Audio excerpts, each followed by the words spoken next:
10 songs the industry said would never work. Too long, too weird, too risky for radio.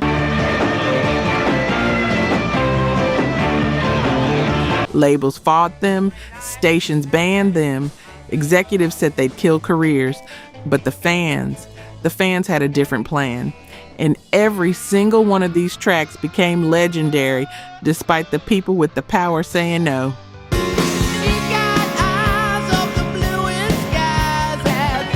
Some became the most played songs in rock history. Others defined entire movements.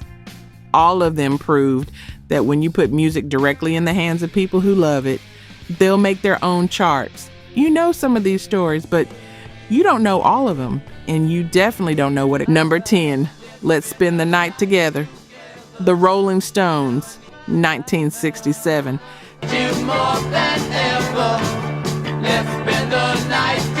Mick Jagger walks into Ed Sullivan's dressing room before the biggest TV appearance of their American tour, and Sullivan gives him an ultimatum. Change the lyrics, or you don't perform. The Stones had just released Let's Spend the Night Together. Radio stations across America were already pulling it. Too sexual, too explicit, too direct about what rock and roll had been dancing around for a decade.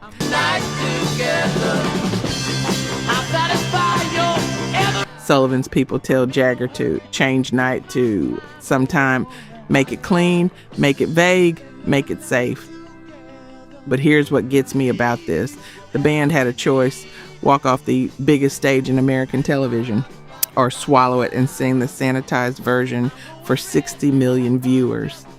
Jagger rolled his eyes at the camera while singing, "Let's Spend Some Time Together." The contempt was visible. The Stones played by the rules just long enough to get what they needed. Down, don't let me down.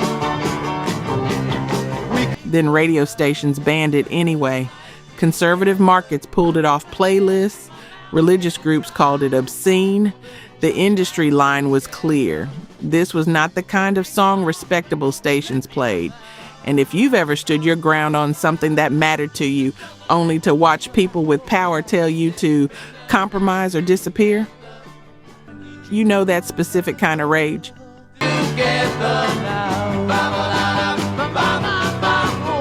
The fans didn't care what Ed Sullivan thought. They bought the record in droves.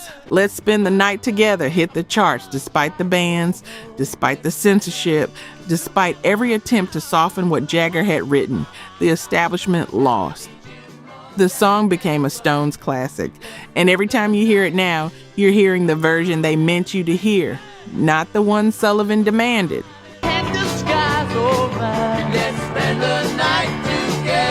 Number 9, Layla. Derek and the Dominos, 1970.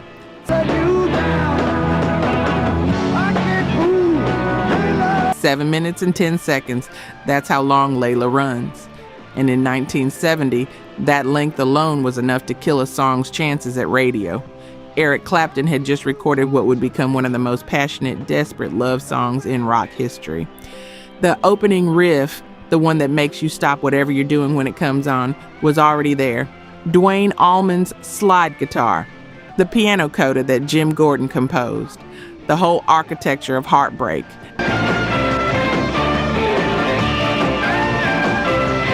Atco Records looked at the runtime and said no chance. Radio wouldn't touch 7 minutes. Stations had strict formatting, 3 minutes maximum, maybe 3.5 if you were the Beatles. So the label did what labels do. They cut it down, released a 243 version in March 1971, stripped out the guitar solo, gutted the ending. It turned a masterpiece into background music. It peaked at number 51, barely registered.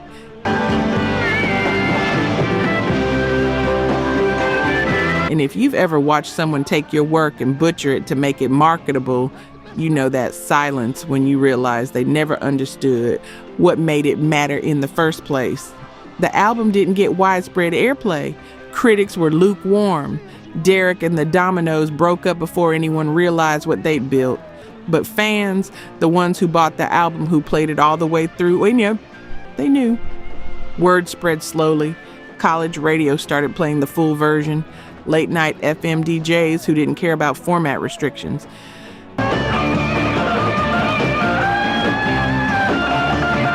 By 1972, the label re-released the full 7-minute version.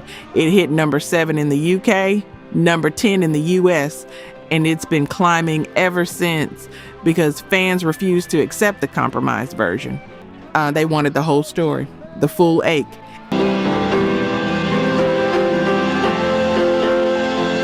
Every note Clapton poured into it while writing about a woman he couldn't have. The industry tried to make it digestible. Fans said, "Give us the truth."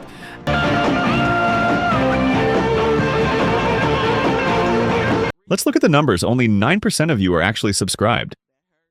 Honestly, that's tough to see. Our team spends days hunting down archives and verifying every single fact just to tell these stories right. If you've made it this far into the video, you're clearly part of the community, so please hit subscribe. It costs nothing and helps us immensely.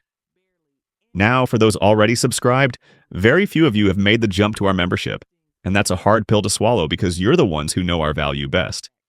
If this channel has moved you or inspired you, consider joining. It's the price of one coffee, but it's the literal fuel for this channel. Let's keep this alive together. Back to the story.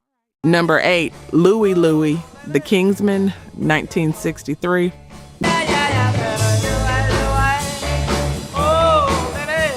The FBI spent 31 months investigating this song. Not because it was dangerous, not because it actually said anything obscene, but because the vocals were so slurred, so mumbly, so buried in the mix that people started imagining what they might be hearing. And once people imagine something is forbidden, they can't let it go.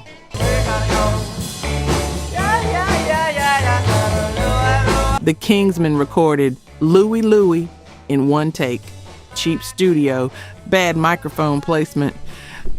Lead singer Jack Ely had to crane his neck up to reach the mic hanging from the ceiling. His voice distorted. The words blurred together. Radio programmers listened, couldn't make out the lyrics, started wondering if they were dirty. Stations pulled it. An outraged listener wrote to Attorney General Robert F. Kennedy demanding an investigation.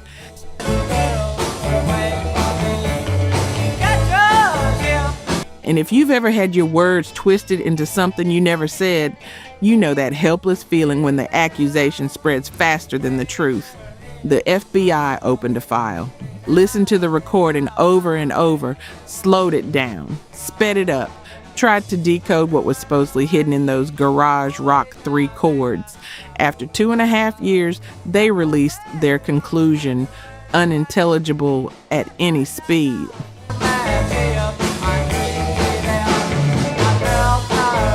They couldn't prove it was obscene because they literally couldn't understand what was being sung. But by then, the damage, or the publicity, depending on how you looked at it, was done. Kids bought it precisely because they weren't supposed to. The more stations banned it, the more it sold.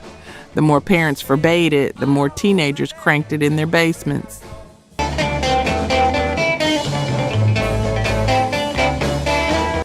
Louie became one of the most famous garage rock songs of all time, not despite the investigation. Because of it, the industry tried to bury it, the FBI tried to decode it, fans just turned it up.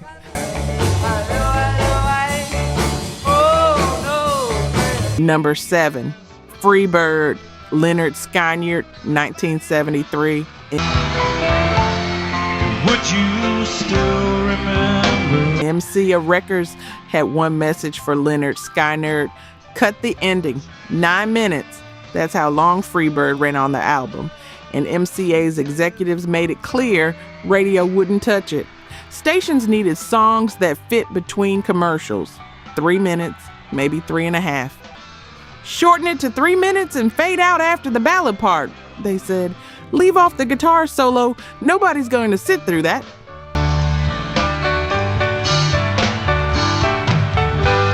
The band looked at them like they'd lost their minds because that ending, that's how, that 5-minute triple guitar climax, that wasn't filler. That was the whole point. The moment where restraint breaks, where the bird actually flies. We're not changing it, Gary Rossington told them. If you won't play the whole thing, play something else.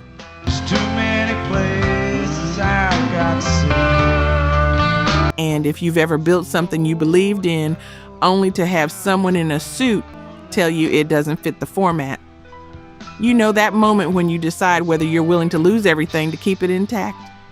MCA had the leverage. They could shelve it. They could bury the whole album if they wanted. But here's what they didn't count on.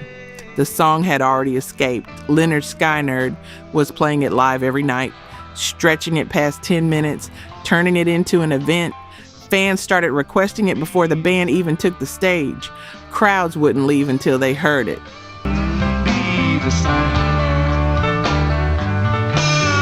The bootleg spread.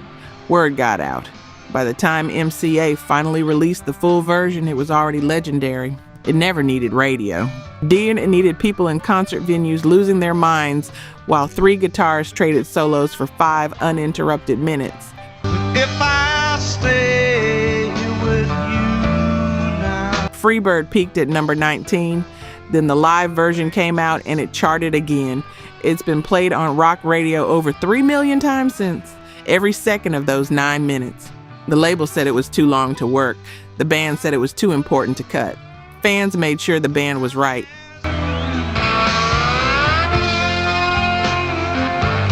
Number 6, Sweet Child of Mine, Guns N' Roses, 1988.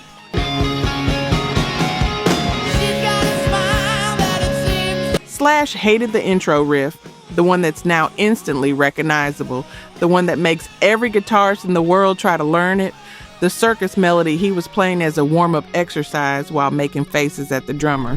He called it stupid a joke, something he was literally doing to annoy Steven Adler during a jam session. But Izzy Stradlin heard it and said, "Play that again."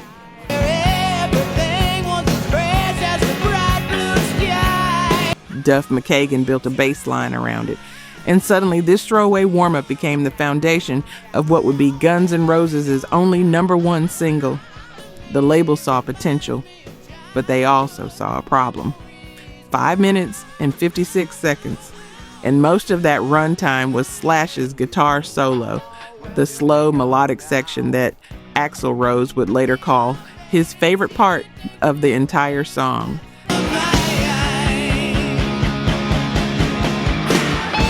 Your radio station said edit it, cut the solo, get it under 5 minutes, make it work for our format.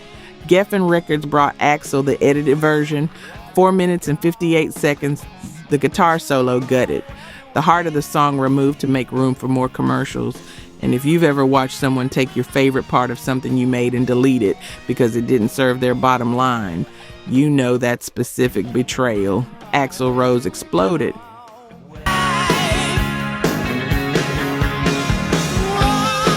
"I hate the edit of Sweet Child of Mine," he told Rolling Stone. "My favorite part of the song is Slash's slow solo. It's the heaviest part for me. There's no reason for it to be missing except to create more space for commercials, so the radio station owners can get more advertising dollars." The label released both versions anyway. The edit went to some stations.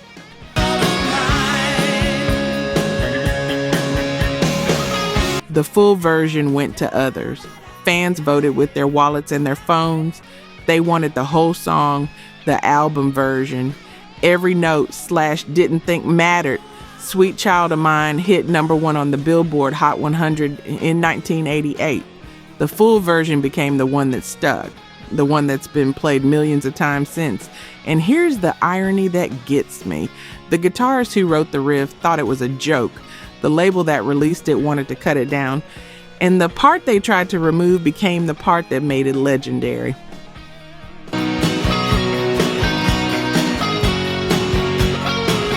Sometimes the thing you're embarrassed by is the thing everyone else recognizes as genius.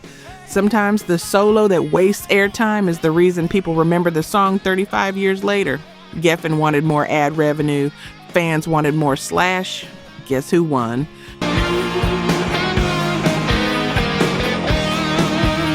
Number 5, Smells Like Teen Spirit, Nirvana, 1991.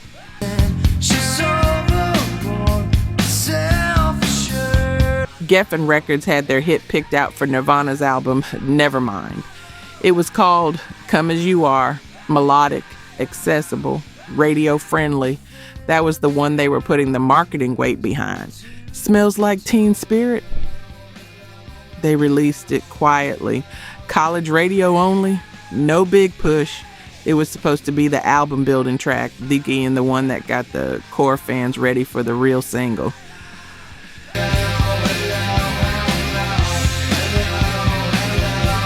Kurt Cobain didn't even want it on the album. He was self-conscious about it, thought it was too much like the Pixies, too obvious, too something. His bandmates had to talk him into keeping it. The label's management didn't hear a crossover hit. They heard a loud, kind of weird alternative track that might do okay on late night FM. Nothing more than it hit radio. And something happened that nobody, and not the label, not the management, not even the band, saw coming.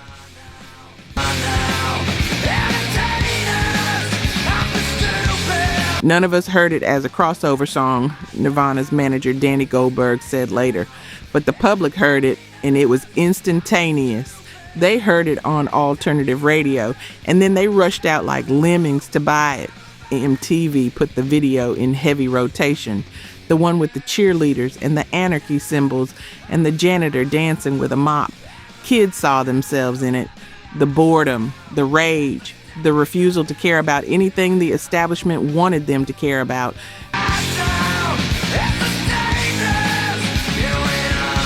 Within months, Nirvana went from a band most of America had never heard of to the biggest rock act on the planet.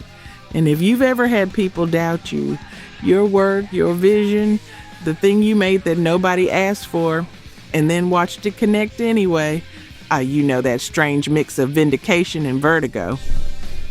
Geffen scrambled to catch up. They planned a campaign around Come As You Are.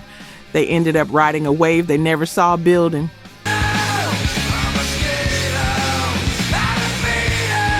Cobain grew to resent the song. It became the thing people expected, the one hit they demanded. By the end, he could barely get through it live. But that's the thing about songs that escape. They stop being yours. They become what people need them to be. The label thought they knew what would work. Fans made their own decision, and rock and roll pivoted on it.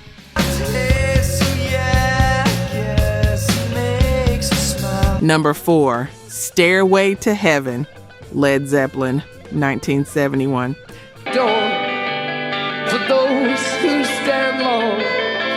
Atlantic Records wanted Led Zeppelin to release Stairway to Heaven as a single.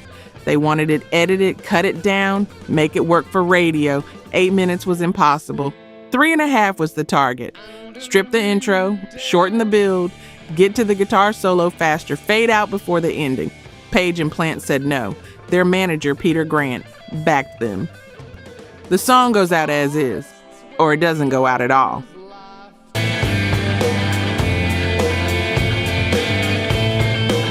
Atlantic pushed.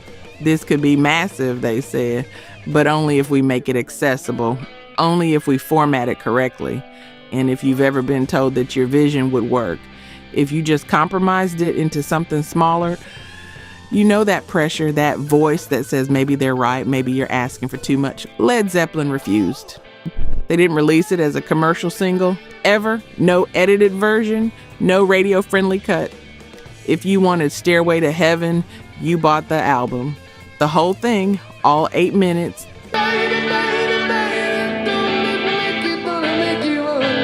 Atlantic relented and pressed a few promotional copies for DJs. 7-inch vinyl. Both sides the same track. To this day, those promo singles are collector's items. Radio stations started playing it anyway. FM stations with longer formats. Album-oriented rock stations that weren't locked into top 40 rules. DJs who realized their listeners didn't care about the clock when the song was this good. By 2000, Stairway to Heaven had been played on American radio over 3 million times. More than any other rock song in history, it never needed to be a single.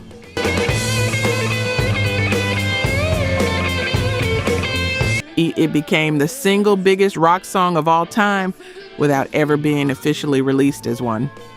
Atlantic thought they knew how to make a hit. Led Zeppelin knew how to make something that would last 50 years. Fans voted with their turntables. then their tape decks, then their CDs, then their streams.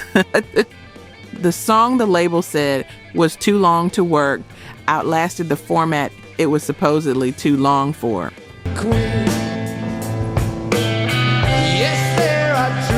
Number 3, Born to Run, Bruce Springsteen, 1975.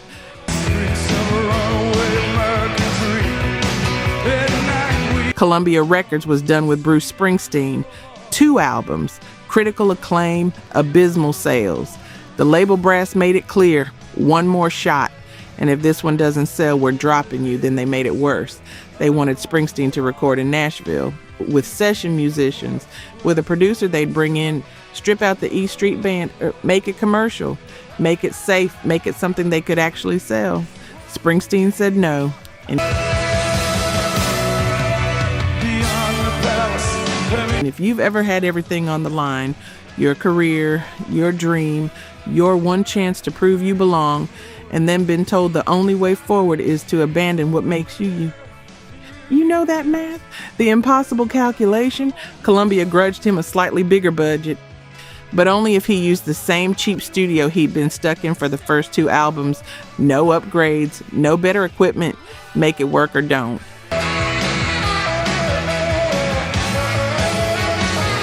Springsteen spent 6 months on the title track alone.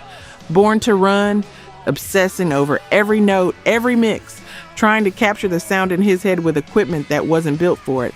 The sessions dragged, 14 months total.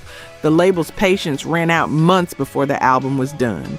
Springsteen's manager sent the single to radio stations in advance without Columbia's blessing, just to generate buzz. It worked.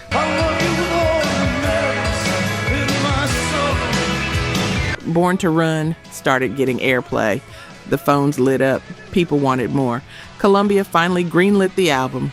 Released it August 25th, 1975. Put some actual marketing weight behind it. It peaked at number 3. Sold millions. And put Springsteen on the covers of Time and Newsweek simultaneously.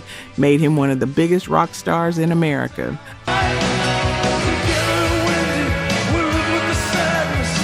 But here's the part that sticks with me. Columbia wanted him to compromise, to sand off the edges, to become something digestible.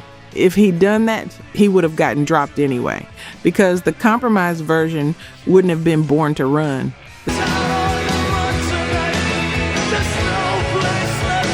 The thing that saved his career was the thing they told him would kill it. The refusal to make it smaller, the insistence on capturing something too big for the format. Fans didn't want the polished version. They wanted the raw, desperate, epic thing Springsteen was trying to build, and they got it. Despite Columbia's doubts, despite the cheap studio, despite everything.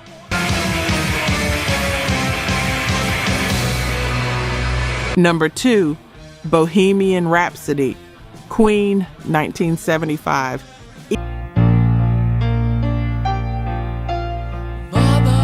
EMI Records said it in the clearest possible terms.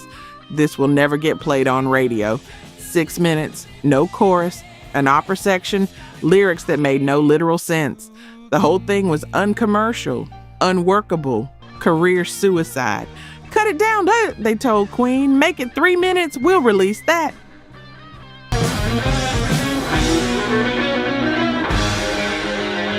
Freddie Mercury looked at them and said, no, we're not cutting it.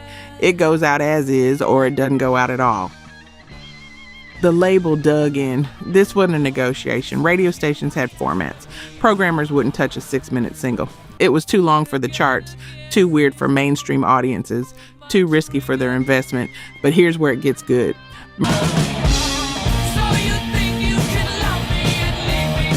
Mercury had a friend, Kenny Everett, DJ at Capital Radio in London. Mercury gave him an early pressing of Bohemian Rhapsody with strict instructions. Listen to it and tell me what you think, but don't play it on air. Everett loved it. And then, oops, his finger slipped. He played it 14 times over one weekend. The station's phones exploded. Record stores got flooded with requests for a single that didn't officially exist yet. By Monday morning, EMI had no choice. They released the full version. uncut. 6 minutes of everything they said wouldn't work.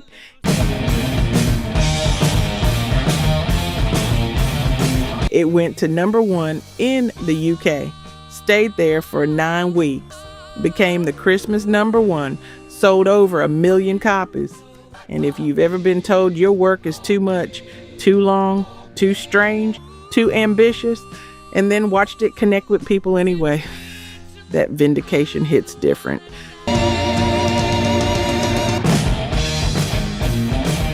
Queen didn't compromise. They handed the song to one person who believed in it, and that one person put it directly in front of people who could decide for themselves. The industry tried to protect audiences from something too unconventional. Audiences said, give us more of this.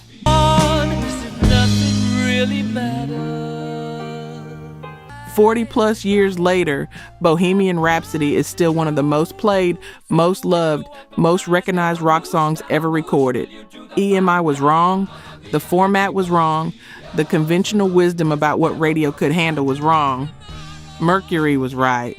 And the fans made sure everyone knew it. Galileo, Galileo, Galileo Figaro. Number 1, Stairway to Heaven, reprise, the full story. There's still time to change the road you're on. I put this at number 1 for a reason. Because Stairway to Heaven isn't just a song the industry underestimated. It's the song that proved the entire system was broken. Atlantic Records tried everything. Pressure, negotiation, appeals to common sense. 8 minutes is too long. Edit it. We'll make it work.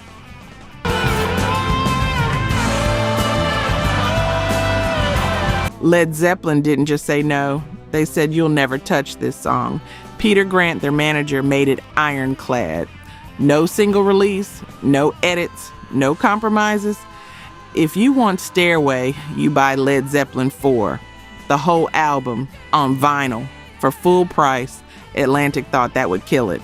You can't force people to buy a $12 album for one song, not when radio won't even play it. Except radio did play it.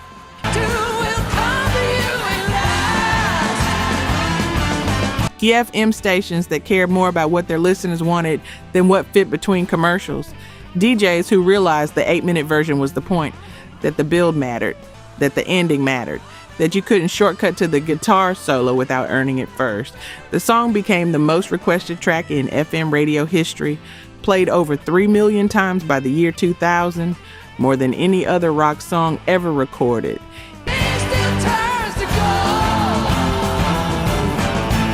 It never charted as a single because it was never released as one, but it outsold most number 1 hits anyway because people bought the album, millions of them. And here's why this is number 1. Every other song on this list had to fight the industry and win once.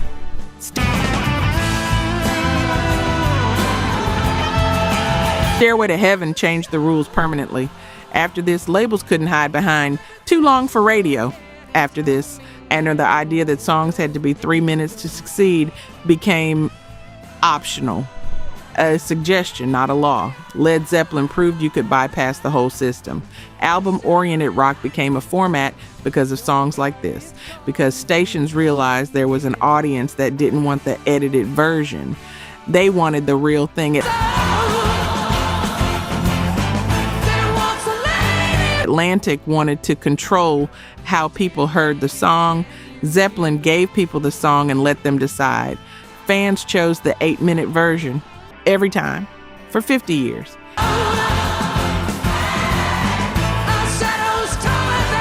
And if you've ever wondered whether you should fight for your vision or compromise to make it easier to sell, this is the answer.